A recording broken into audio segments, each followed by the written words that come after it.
event. It's good to see you all again today. How many, this is their first time? Oh, wonderful. How did you hear about us? It's fascinated me all week long, but just had other things. Other things in Gotta get there. What's going on over there? What does that have to do with generous living? Excellent. Anybody else? So your reason for this being the first time? Yes.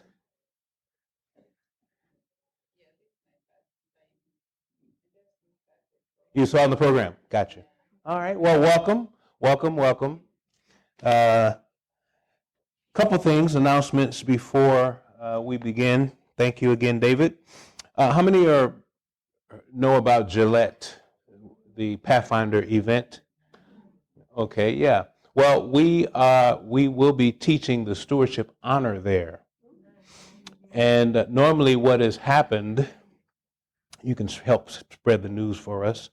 Normally what has happened as that honor was taught, only a portion of it was taught. There's a community service part that had to be done when they got back to their home churches. And to Camporee, you have a lot of international Pathfinders that come. And so what we wanted to do was figure out a way that they could complete that and go home with a completed honor. And so we partnered with CYE, the Pathfinder organization that runs everything, and they have several community service events happening all during the Camporee. And so we put it out, and it is known, well, it will be known that if the Pathfinders that complete the community service honor are already eligible for a complete stewardship honor. And so they'll get a pin when they finish their community service honor. And when we see that pin, when they finish with us, then we can present them with a completed honor and a patch at the Camporee. So that's our goal, our objective. And so we have a little flyer that will be circling around at the Camporee campsite. That's one item there. And number two, I want to salute Carolina's evangelism events for 2024. Amen. You see that big long list, or that large list of events for evangelism? That is what we're all about. Amen. Yesterday you saw the slide I put up there, go and make what? Disciples, that's right, and that's our mission, and you are doing that. Well, from the North American Division, the initiative for 2025 is evangelism. And so in every way, we're encouraging all churches, all people to get involved with some ministry project that will help bring souls to the kingdom for 2025. So, with that said, we can continue. So, we've dealt with Embrace New Beginnings, You're Not Your Own, and Unleash the Code. And so today I have your back. Yesterday we got involved with a little discussion, so didn't finish, and that's okay because this is part 2. Let's pray.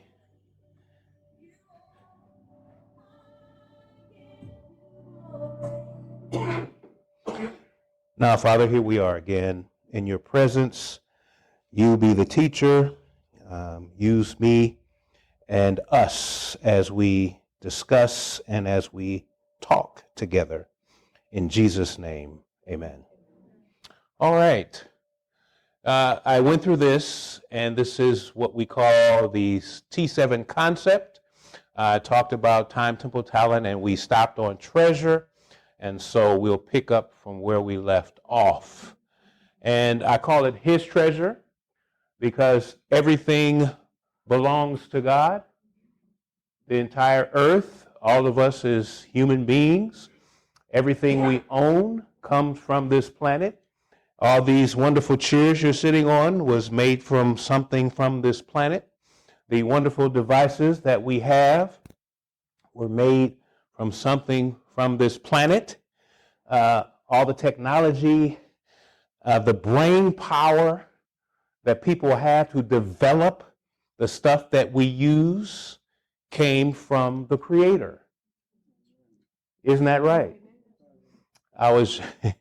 This is a crude example, but how many, well, maybe I don't want to ask the question that way, but, well, I thought about the folk who traveled years ago, and when they had to make a comfort stop. Well, we have these nice things. We can get off the highway, and they have these things all built up for us. Somebody had to design that. Somebody got the ingenuity to come up with what we have now, the plumbing. Everything on this planet has come from someone who was inspired and thinking about it. People have terminal degrees to study plants, to study cells, to study air. And because it's God's way of keeping this place in balance until it's time for him to destroy it. And I know that seems to be an oxymoron, create and destroy, but it's called God's strange act. But even amongst sin, we can see the beauty of nature all around us. This place caused me to exhale when I arrived here. Look at the beautiful lake, and I just love water. And the sight of the mountain and just everything around it. The people's faces, you look like, hey, I'm glad to be at camp meeting. I'm away from it all. and there's still beauty. And we will see that until Jesus comes. But when he recreates everything, oh my, what beauty that will be. So everything. And so I call the fourth T his treasure, and each one of these T's, as we've discussed, has a spiritual and a practical component. So it's a spiritual component tied to this one is relationship with God through the tithe and the offering. Practical side of that is personal. What we do is what's left. Practical, 80 to 85%. Personal, finance, money management, debt relief, building wealth. And see, the interesting thing is many people are being faithful to the Lord for years with returning a tithe and giving an offering, and they have been blessed. But it is possible to be blessed and stressed. Yes. How? How? Come on, class. Absolutely. Yeah. See, if it's possible not to have this part all together. In other words, the biblical principles of how to manage funds. When we manage them according to the Bible, then we're blessed and not stressed. We can be blessed, returning and giving and doing what God has to do, and you figure out, well, how is it working every month? But it's working. But we're still pulling out our hair. Practical money management tips helps us to manage what God has given us, and it works. Some examples. Anybody ever heard of Kellogg? Somebody tell me real quick what happened to him.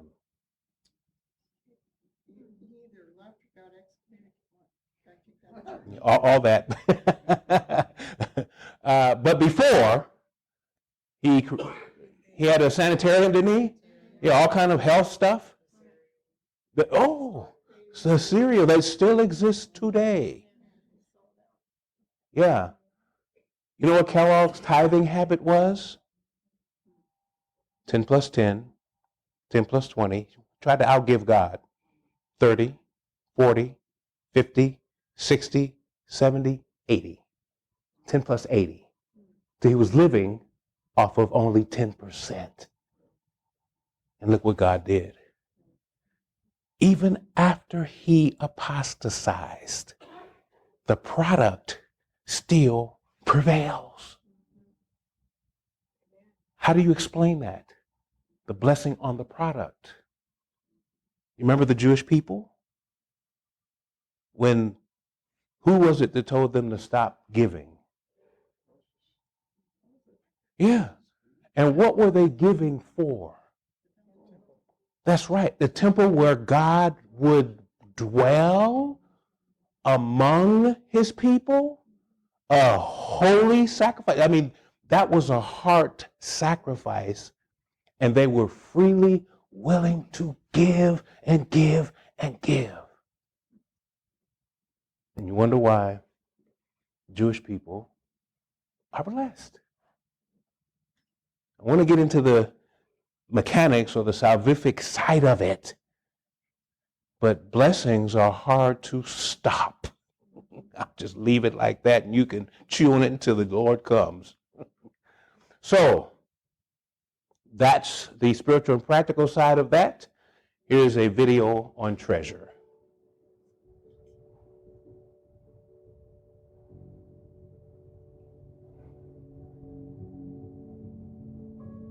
Decisions. Are you gonna pay up or struggle? You know the right thing to do, Jason. Pay your tithe first before thinking about anything else. Think about yourself for once. You've got needs too, Jason. Doesn't hurt to splurge every now and then. I have so many reasons to use this money elsewhere. Medical bills, rent, utilities. New iPhone dropping soon. Maybe it's time to get a new one, Jason. Not like I can afford luxuries right now. I can't even afford groceries for the week. You know you can't. What are you going to do? What am I gonna do now? Exactly. You can't just keep borrowing money. Why not? Be responsible. I'm stuck. Take what you need. No, Jason, absolutely not. But Jason, you cannot. It'll only get worse. Don't worry. I have to take from him. Then trust in him, Jason. Survive is key. What? Speaking of which, Jason, go pay your tithe first before thinking about anything else. You've got bills to pay, you've got money to owe. You've got to be responsible. Don't make it worse. Jason. Mercy. If you love me, the relationship always sets things in order. Unleash the code. So now, conclusion of the 4 generosity pillars. Now let's look at the bedrock of generosity. Okay, we talked about these 4 being the pillars, the tangible T's in this building. These are the bedrock here. We're going to look at those, which makes up this whole idea of revolutionary generosity. The seal, of course, is Jesus. So you got Jesus at the top and Jesus at the bottom. You can't lose. So, trust in God. Here is another T7 video.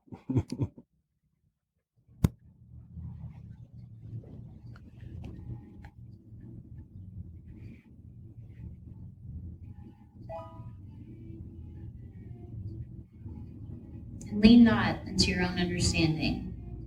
Okay, I get it. This is what I do know. There are 2 reasons I don't trust people. 1, I don't know them. 2, I know them.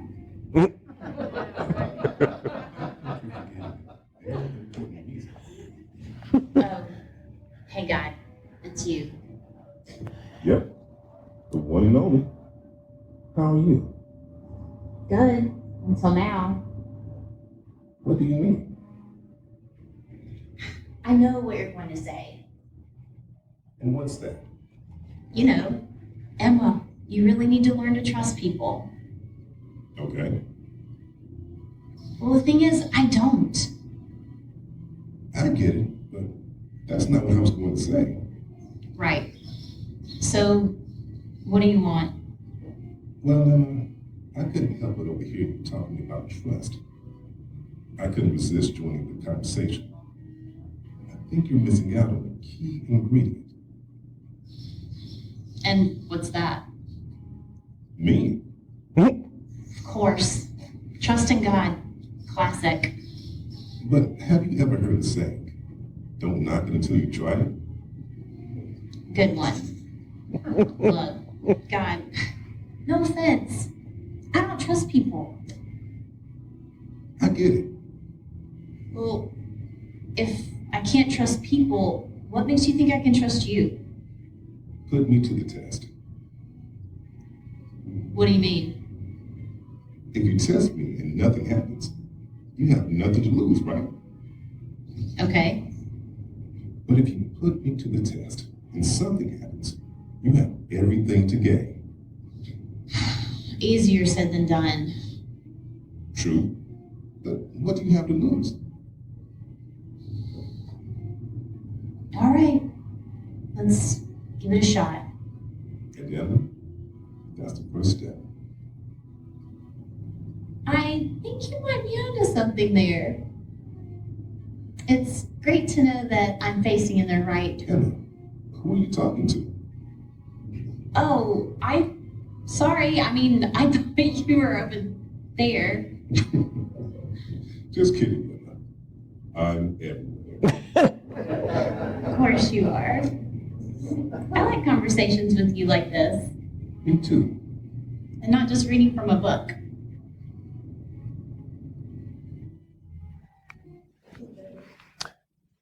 Trust in God, trust in the Lord with all your what? And lean not on your own understanding, you know the rest.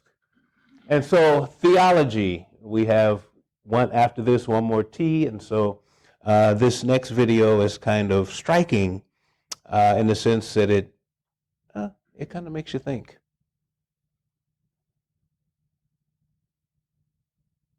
What is theology?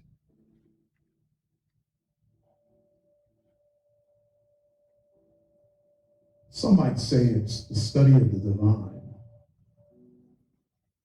the exploration of the nature of God, but to me, it's more than that. It's the moral compass by which we navigate the wild waters of life.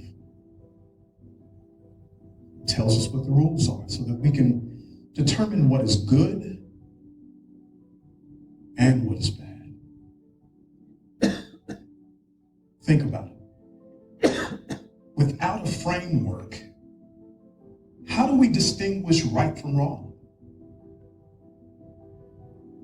How do we discern truth from falsehood? It's like navigating a ship without a compass, lost at sea with no direction. Throughout history, we've dealt with the deepest questions of existence.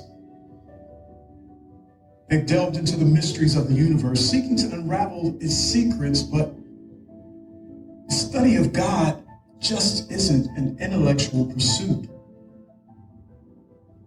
It's a guide for living. In a world plagued by moral uncertainty, theology offers us clarity. It provides a moral code to live by, a set of principles that guide our actions and our decisions. We learn compassion, empathy, and justice. We discover the true meaning of love and forgiveness. It's not just about following a set of rules. It's about living a life of purpose and integrity. So, when we find ourselves lost in the complexities of life, remember the wisdom of studying God's Word. Let it be your guiding light.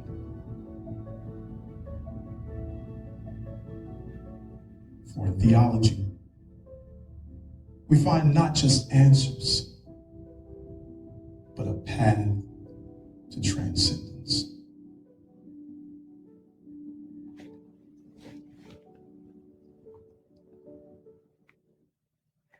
And so, theology is of our, this is T number 6, biblical foundations, which is what he described, and the study of stewardship lifestyle principles. What do I mean by that? Fundamental beliefs number 21. As a matter of fact, the Seventh-day Adventist Church finds stewardship subject so important that it is one of the fundamental beliefs. That's how significant it is. And the other day I mentioned to you how we repeat the Sabbath school lessons about every 7, 8 years or whatever it is. And repetition deepens impression. Ellen White says we need to teach in a cycle of truth so that we get it. Teachers do that in class. The quarterly that they did in Sabbath school was the first one. Well, I don't know if it was the first one. I take it back. Let's go back to 2018 when John Matthews authored the quarterly. Before that, the last one was 40-some years before.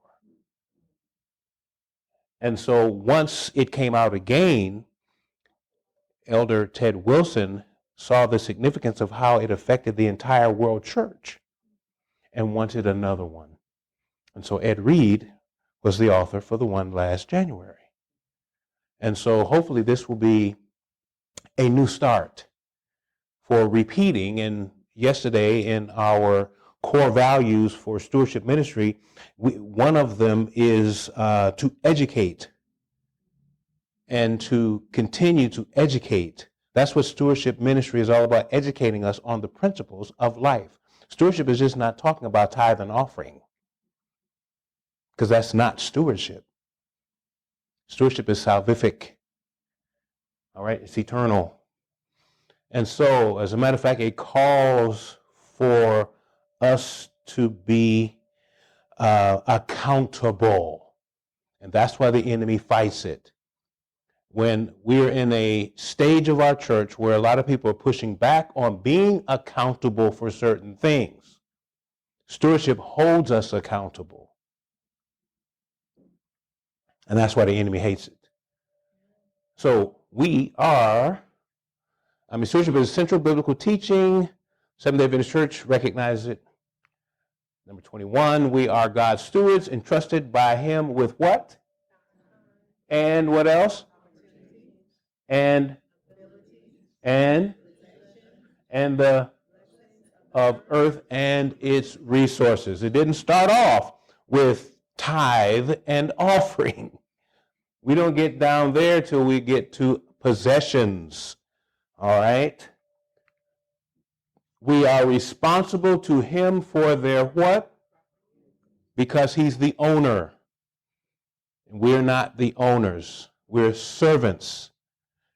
Everything that we manage belongs to him. I know your name is on your title. Your name is on your deed. Your name is on your driver's license and everything that you have that you can say, this is mine. But every time you say, this is mine, stop yourself because you are lying. I'm sorry, but it is not yours. It is God's. And so I've had to redirect my own thinking when I say it's mine. When we got married, there was stuff that was mine and stuff that was hers, and I had to start saying this is ours. Took me a little while. Never forget my best friend, we got a car, bought a new car. I want to start it ministering in South Central's and the headquarters. I had to drive all around the conference, so I got a car with low miles on it. And so one of my friends who's a car guy too, he's in youth ministry, he says, so whose is this one? I said, it's ours. But whose is it? It's ours. It doesn't matter whatever she decides to get out and drive, and it doesn't matter. And I've had to make myself think that way. Well, it's the same thing with us and everything we have. It's all God's, and we have to think of it that way, and we have to manage it that way. It helps us make powerful decisions, even when we're buying clothes. Oh, wow. So, proper use. We acknowledge God's ownership by faithful service to him and our fellow human. You can't get away from the love formula. Loving God, loving mankind. So, faithful service to him, loving God, and our fellow human beings, loving mankind. It's right there. And by returning tithe, now we get down here, and giving offerings. And And they even changed the language because we so accustomed to saying paying tithe. We return tithe. And if I get to it, there's another slide I'll go into a little deeper. For the proclamation of his what? Main meaning for funding the mission. Go make disciples. To make disciples cost money. So we can participate with God to help fund it. So what happened to the rich young ruler when the Lord told him to give everything? What happened in that story? Come on, folk, you know. Yeah. But he forgot one key thing. That's right. We gave all the pens away yesterday. Sorry. You didn't get one, did you? Oh, did I have one left? Oh man, who should I give the pen to, David? I'm all messed up. Eeny, meeny, miny. I had one left. There you go. But you're correct. Rich young ruler could have answered that question. He said, I've done all these things from my youth up, remember? Yeah. But he didn't realize that everything he had already belonged to God. So all he had to say was, well, Lord, it's all yours, so do what you want with it. That's the mindset we must have. And that's the mindset that millionaires in the church have, the ones who have sold out to Jesus. There's another millionaire who decided to do what Kellogg did, try to outgive God. And his plant, his business is located right across the street from Southern Adventist University. You know who it is? Yeah, what's his name?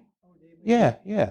I met Brother Ellsworth, and then, of course, his son is Rusty, is, kind of managing things in the family.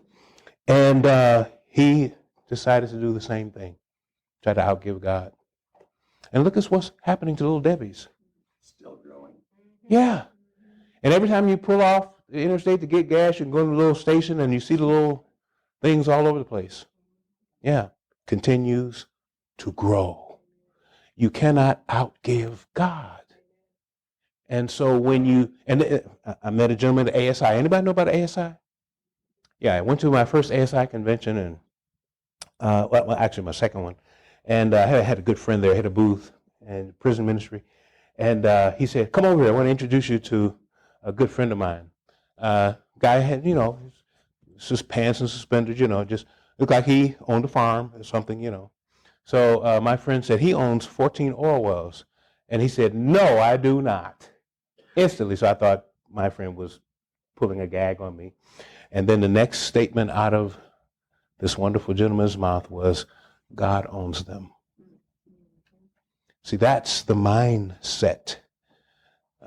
Christians do not have to be paupers unless that's the choice or designed for, I don't know, but they don't have to be that. Was Job that way? Abraham? Isaac? Jacob? Okay. There are some people who've chosen that kind of, and the Lord has blessed them, but I'm just saying that is should be not a banner that you wear. You can come out of that. Stewardship is a privilege given to us by God for nurture in love and the victory over selfishness and covetousness. Stewards rejoice in the blessing that come to others as a result of their faithfulness. And then you can go look this up. There are a whole bunch of texts that are involved there and read them for further study. Testimony is our last T video. 7 T's of Stewardship. Testimony, John, take 1. Emma, take 1.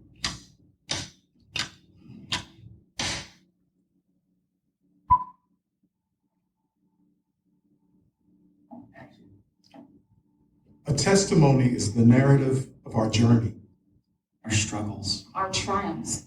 You should tell someone your testimony. Because in sharing, we connect. We find common ground. testimonies are crucial. They're beacons of light in the darkness. Guiding others through their own storms. We give a testimony of who we are, Not just by how we dress or carry ourselves, but by the battles we fought. And the victories we've claimed. Our testimonies aren't just stories. They're declarations of our strength. And resilience. The word of God is the ultimate testimony. Because it tells us of people like us who overcame difficulties. Through our testimonies, we overcome. They remind us of God's presence. In every trial. And his faithfulness. In every time we stumble. Telling our testimonies strengthens our faith. It's a reminder of the journey we've walked. And the God who has walked it with us. When we all get to heaven. We'll thank each other for sharing our testimonies. Because in sharing, we uplift, Inspire. And walk this journey of faith together. Together. Together. Together. together. Together. What is your testimony? Verbalizing what God did, what he does, and what he will do. That part is prophetic because if we trust in God, we know he will bless us in the future as well. We talked about testimony I had relating to something that my academy experience and not wanting to be there. My wife was the only one that knew that it was dragging at me. But it took 10 years later for the Lord to answer my question, my prayer, why was I there? And living the proto-chirotic living life that I described earlier in the week, dealing and talking with God on a daily basis, and him answering, that's how I got her. He told me that's the one. That's a testimony. And the call to ministry all three ways.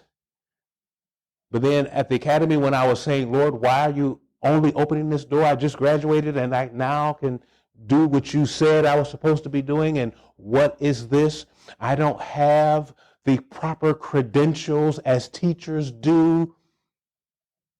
So all I have is a degree in theology, minor in biblical languages with a degree in math with a minor in business management. But teachers are specialized. I take my hat off to them. And so you're sending me somewhere. You have to do a year of student teaching to be qualified. You have to get your certificate. Anybody know what I'm talking about? Yeah. And this was the only door open. And I ended up staying there 4 years. Out of those 4 years, young people were being baptized, young people giving their hearts to the Lord, all kind of wonderful things were happening, and I'm not wanting to be there. But whatever God assigns you to do, do it with all of your might. 10 years later, in the evangelistic campaign, in the group, and Holy Spirit's on me and on the people, and I'm excited about sharing a Revelation seminar. I love prophecy anyway.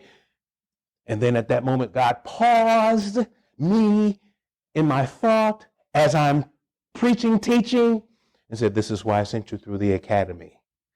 A prayer answered 10 years later. That's what he will do. And so, now let's continue on.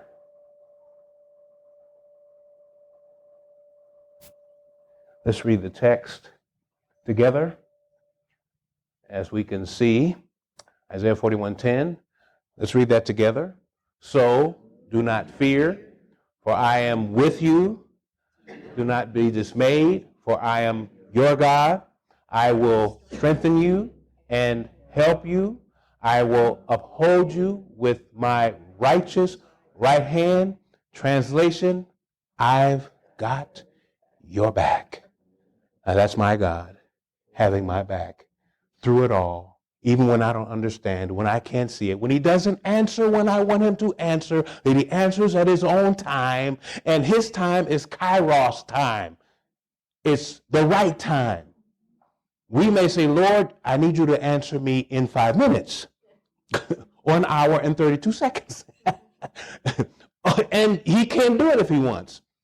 Or, but we have to exercise the but if not kind of faith. The Hebrew boys facing the fiery furnace, facing the king who's now saying, who had elevated them, now saying, you mean that you're not going to bow down to the image that I have set up? You need to read that again, because the way that it's written, it keeps saying that the king has set up. It's all the way through the text there. And they said, O king, God, our God, can deliver us. That's faith statement number one. Yeah. My God can do whatever I ask him to do. Okay. Then they said, but if not, we still will not bow down. So the but if not kind of faith means that I'm going to trust God for whatever it is I'm asking, if it's for the healing, if it's for the funding, if it's for whatever it is, my children out there, whatever it is, that he can do it right now. But if not, I'm going to trust him for the outcome. At that moment, God decided I'm going to show this king something. I'm going to show him myself. And they saw 4 in the fiery furnace. As a matter of fact, the ones who threw them in got consumed.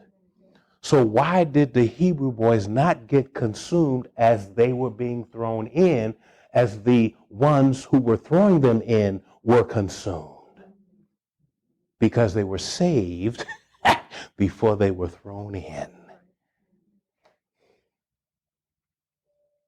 You may want to take a picture of this slide. These are about it's only about 18 of them, but there are many more. But I captured 18 texts that reminds us that God has our back.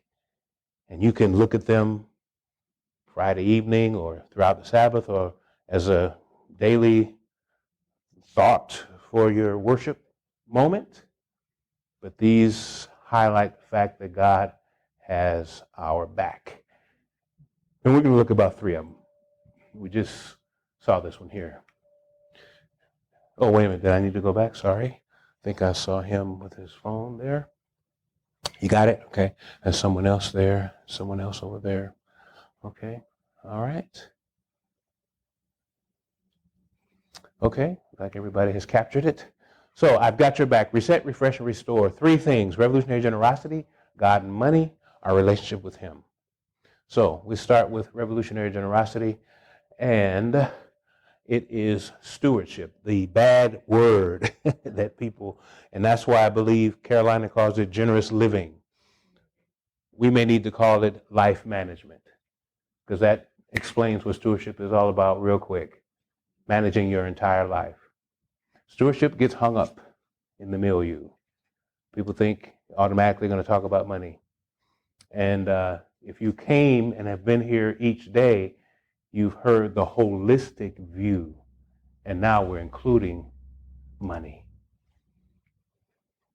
So it's not just about money.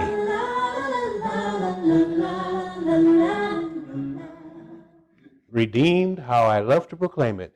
There's a vast difference between habit and happenstance. One is focused, the other is fuzzy. The Bible does not call us to live out our faith randomly, but to live it out how? So the question is, are you a deliberate Christian? If you love me, this is the code. We've unleashed it, unleashing love. Whoever does not love does not know God, because God is love. Love is the power to care. If you love me, Jesus said, keep my commandments. Jesus was not random in his practice of generosity. He was intentional, focused, and purposeful, just as we should be. So I talked to you about the love formula. 1 + 1 = 2. We spent extensive time on that the other day. The text, that the 2 commandments. But we know that the Bible says, when you look at the rest of that text, it says, on these 2 hang all the law and the prophet. But it's simple. Love formula. Love God, love your neighbor equals living out the entire word of God each day with God. And that's what we call proto-kairotic living, daily devotional life. That's unleashing the code. Here's a functional definition for revolutionary generosity. It is the breaking away from and the overthrow of a lifestyle that is centered on accumulation and self-absorption.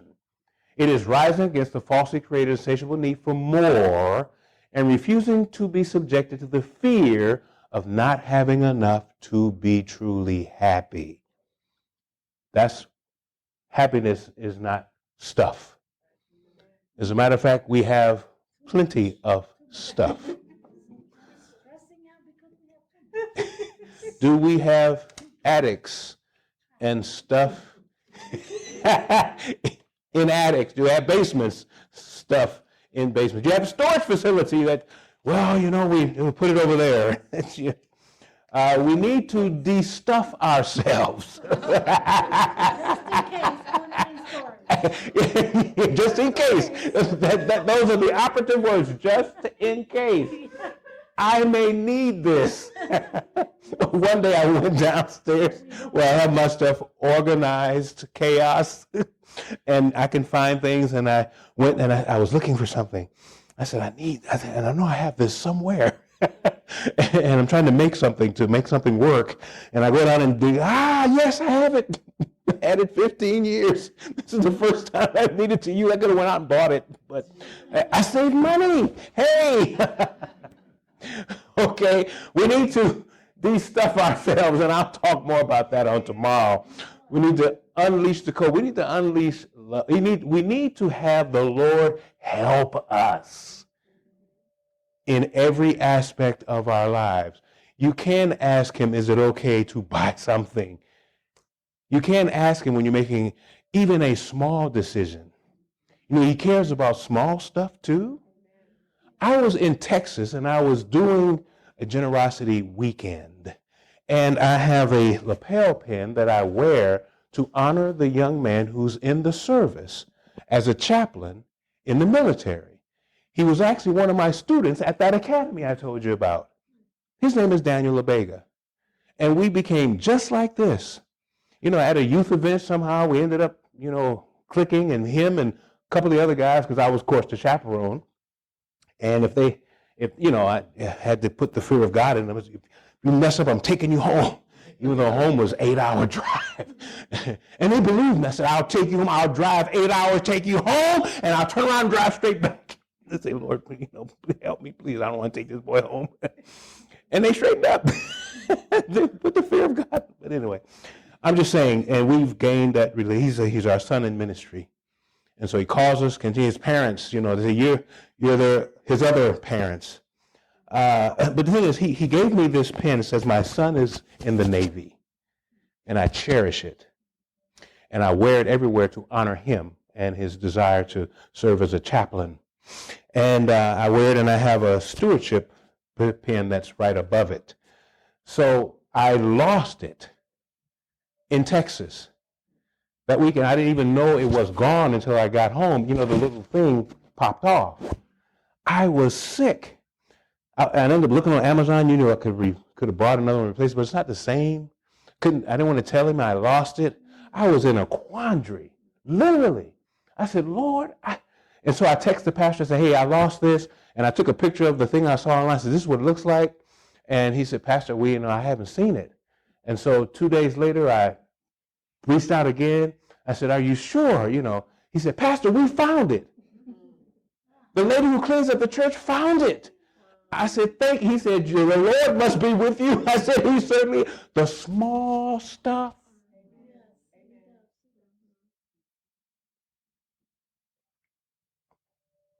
Stewardship is first and foremost about our relationship with God. It's not transactional about money only. It's transformational, spiritual and practical. Here it is. We are responsible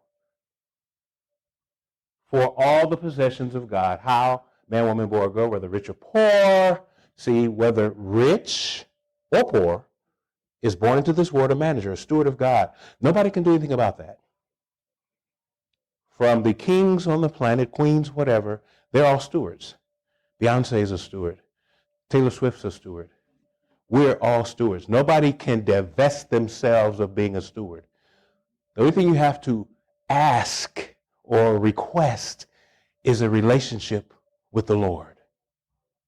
He doesn't force us to love him. He woos us, by the way. And there's a slide on here that says that, so let me move on. From Oxford, it says here, steward, a person entrusted with the management of another's property. Like Joseph managed Potiphar's home and later Egypt. He was a manager, a steward, a good one, by the way. It's all about Jesus, trusting in his sovereignty and his ownership. The earth is the Lord's, the fullness thereof, the world, and they that dwell therein. Can't do anything about it. It all belongs to God. And we should acknowledge that in everything that we do. And so we talked about the T7 concept, and we dealt with time, temple, talent, and treasure. And that's how they stack up there. Some people have taken this QR code and it's taken them right to our website where they're all defined. If you're interested, a little yellow thing will pop up on your camera. You touch it and it'll take you to our website. And later on, you'll find some wonderful things on there because it's going to be updated as time moves on. As a matter of fact, our website is a work in progress, but it has everything we need right now. So now let's explore the significance of relationship with God through tithe and offering God. And guess what? You're at the workshop where we're going to talk about money. So God and money, refresh. This is the foundation for crushing debt, which we'll talk about tomorrow. Yes, God has our back even when it comes to money. And so if you love me, he says, keep my commandments. This is the generosity code. This is the central aspect of everything that we deal with when it comes to stewardship ministry. This is the code. This is the secret. This is unleashing it, sharing it. No man can serve how many masters? For either he will what? And do what to the other? Or else he will hold to the one and despise the other. You cannot serve God and mammon. Mammon is money. All right? And so, here's a video. Quite, well, maybe a little humorous. The pocketbook says, my money is the key to happiness. It's the key to power. It's the key to peace. It's the key to success. It's the key to capitalism. It's the key to producing purpose. And it's the key to finding love. That's my money. I wonder, do you know it? My money is a supreme money. No debased deceiver can defraud its buying power. It puts bread on the table. It makes me feel sick. It's the core of consumerism. It is beyond criticism. It has no euphemisms. Do you know it? It wakes me up in the morning and it keeps me up at night. It is the reward that I afford. It dictates my day. It defines my day. It's the big Benjamin. It's the cherished cheese. It's the green gravy. It's the lean lettuce.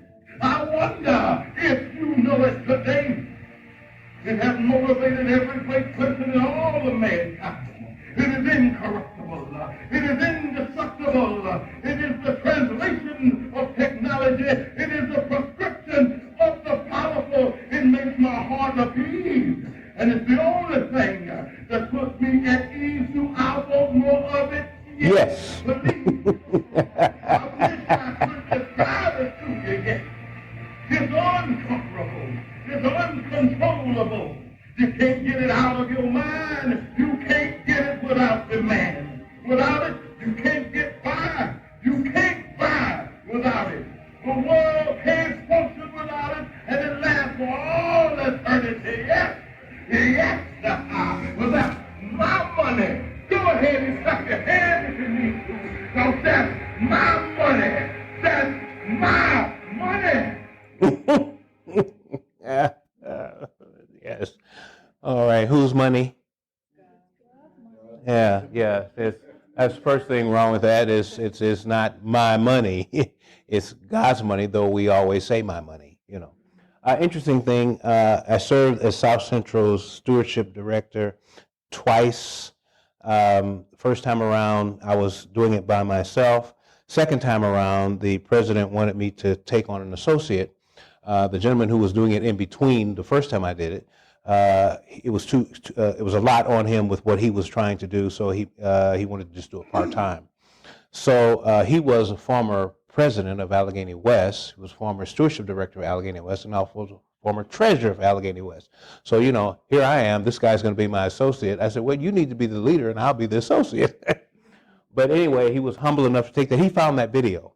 He said, do you think we could use this? I said, oh, yes, we certainly can, as a tool, teaching tool. Interesting thing is that it will last for eternity, and that's not true. No, it won't. What kind of... Ah, very good. Because if you do a trust deal, you can pass on your values where it can continue to bless and bless and bless and bless. Good point. You got the pen. What else can I give him? I'll get, well, no. Not yet. Haven't retired yet. Get a golden pen. Very good point. What kind of currency would we need in heaven? No, because very good, because love will be exchanged, and love is what got us there. The only currency was paid on the cross. Blood gets us there. And you are so precious that God will put your feet on gold, which is what people kill for here. To God, gold is just simply pavement.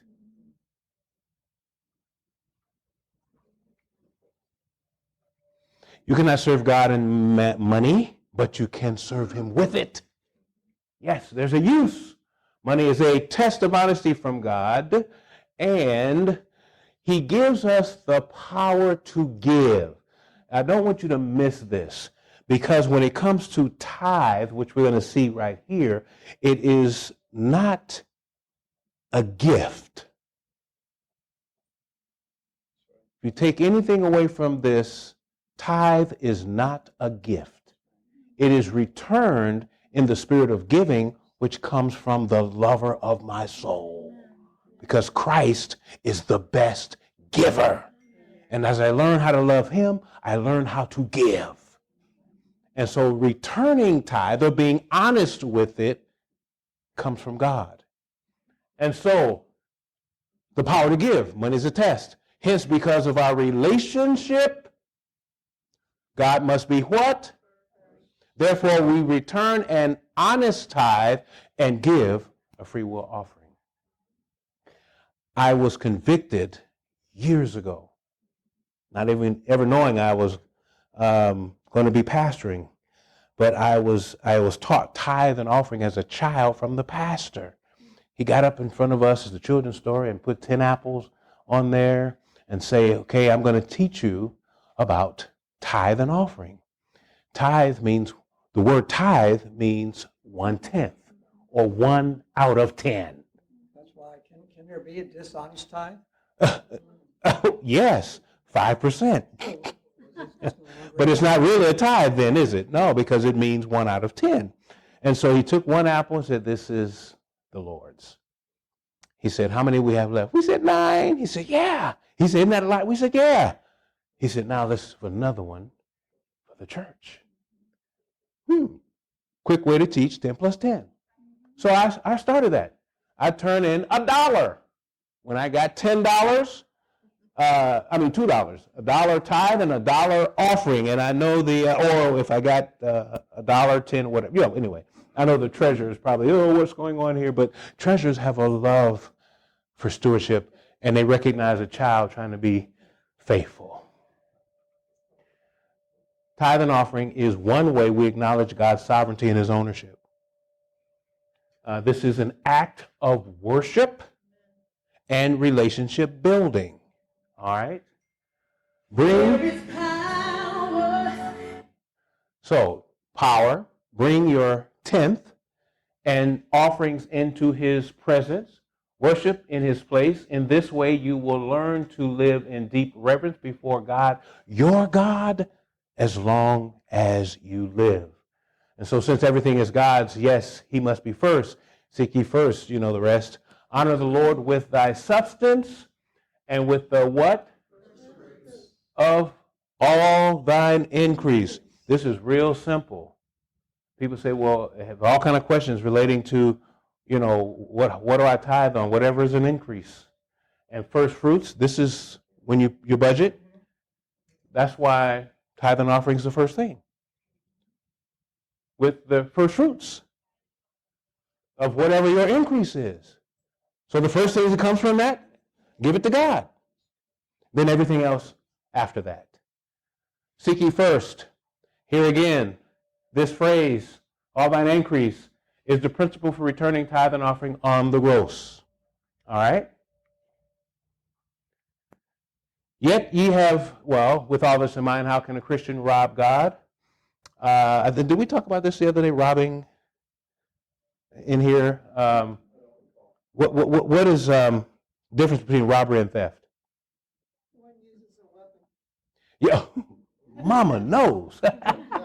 Yes, that's right. Yeah, so he says, yet you have robbed me, and it's in the presence of the individual. Theft, you could be away, somebody comes, your house is empty, all right? But you're in the house, home invasion is what they call it, and you're there. So what God is saying is you have taken what already belongs to me in my presence. I've asked you to be honest and return what's already mine, and in my presence, you've decided to hold on to it. And not only that, but you can't separate these two, tithes and offerings. Right there. And so here he is, Brother David, your evangelism meeting, but his name is Charles, the candidate.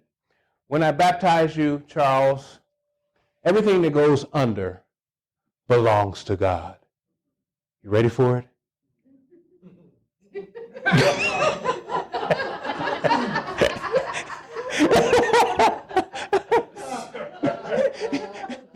Even going in there and thinking about, no, not my money. And just in case you missed that one, I got permission to use this from this journal here. All right. If you love me is the whole point. The generosity code. So brewing is not a suggestion.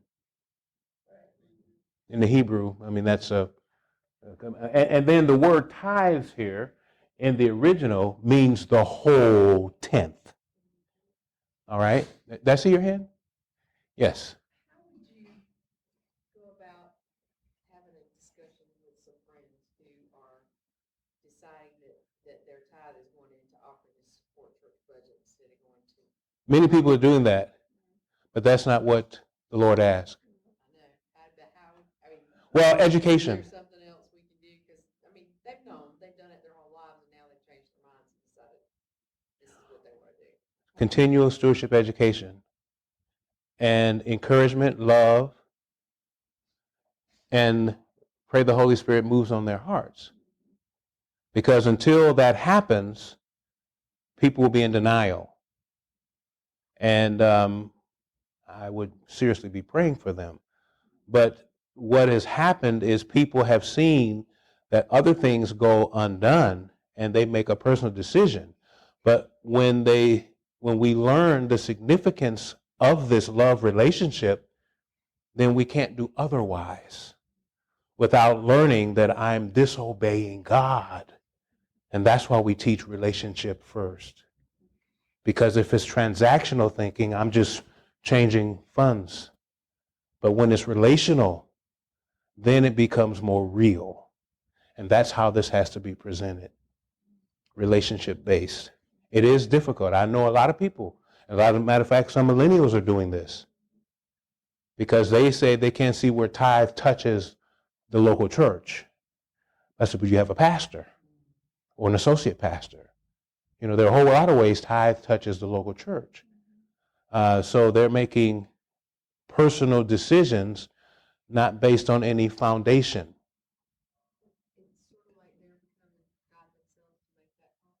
Say that again. It's sort of like they're taking the place of God and making that call themselves. Well, yeah, it's a way to say it. Yeah. And so, again, stewardship education and the way that it's been presented over the years. We make a big deal over, got to get that tithe. You know, even the tithe envelope itself can be a rebuke in the sense that it always focuses on conference instead of local church. And so I used to print my own tithe envelope for the local church. So the focus is also on the ministries, but we also taught the tithe envelope, and we also taught this particular relationship. So people recognize that if you deviate, that's your own choice. That's their choice. The Lord is not going to, okay, this is your choice, but there are consequences. You know. Yes, sir. I paid my tithes, and my wife would look at my envelope one time, and she said, "Where's your offering?" Oh. And I'm like, "Well, I've given 10. No, that's right there. Where's your offering? Church budget, this, that. Right, the other, yeah. Said, well, I didn't know I had to do that. And then she lovingly. Now, I cannot explain it any better than that. Every now and then we need a kick in the head, and God kicked me in the rear end over that. And it feels good. Yeah. No, not that. No, I know what you're saying. Yeah. Yeah. Now you know what she's told me? She says, "Have you been paying it on your Social Security?" I got to really beat that up now. But it's a growing process. Yes. Yeah. You know, you talk about education. It's important. Who do we have in our church? Many of the people who are coming into our church are coming from churches that are, the word slipped me right now, but everything is kept locally. Right. I've had people tell me, say, well, you know, why don't we have money? I mean, look at all this money we turn in. Well, the reason we don't have money is because that part goes, but you're not turning in anything for the church. The local ministry, and that's what's so important. So here is how the storehouse functions in the Adventist church. Local conference office is considered a storehouse. I call it storehouse B within the SDA church. Tithe is returned through the local congregation, storehouse A, and then passed on to the conference, where it is distributed according to the policies voted by what church? So our church is a world church. It's not just the church on the corner that keeps it all. All right, and people have to know that. They have to learn that. Tithe and offering distributed so that the mission of the church can be fulfilled, and this is the mission. Comes from Jesus himself. People they need to know this. The great work for salvation of souls must be carried forward, and the tithe with gifts and offerings, he has made provisions for this work. There was a lady who, I did the same seminar, and at the end of the service, 2 people came to me and handed me their tithe envelopes. They were giving their tithe to either 3ABN and nothing wrong with 3ABN, or the other. And she said, I didn't know that I was supposed to return it to the church. Stewardship education. They didn't know. And so I just passed it around on to the pastor. But they learned something. One lady in the afternoon, I was doing a workshop, and she said, I didn't know this. So that's it. Tithe is the vehicle to move the gospel, the unique SDA message around the world. Offering helps the church live out this message and do ministry at home in its community. And so because of the relationship with him, we support his worldwide work. Our church is unique and extends far beyond a local congregation. Through the church structure, we are connected to over 25 million Seventh-day Adventists around the world, in 212 of the 230 countries. Our church is unique as it extends far beyond a local congregation. I just said that. who serve together, inviting people to know and to love Jesus. Moreover, it's required in stewards that a man or woman be found faithful. So the journey of the tithe starts here. And we've been working on the video that finally our division treasury department finally pulled together, and so you're gonna see it right now. Let me so that will play right.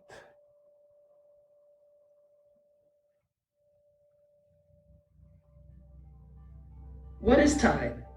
It goes in this little envelope, but where does it go from there? And what does it do? This is how tithe This is available on our website. While offerings stay within a local church if they are designated for local church budget, whatever is marked as tithe is wholly passed to the local conference. So let's imagine a person puts $100 into a tithe envelope and designates it as tithe. Where does that money go? Of every $100, about $77.20 stays in the local conference. That's the majority of it. About $9 goes to the union. About $13 goes to the North American Division, NAD, and the General Conference, and a little less than $1 goes towards special assistance, which helps support conferences who are less financially able. But this is only part of the story, because the unions, divisions, and the General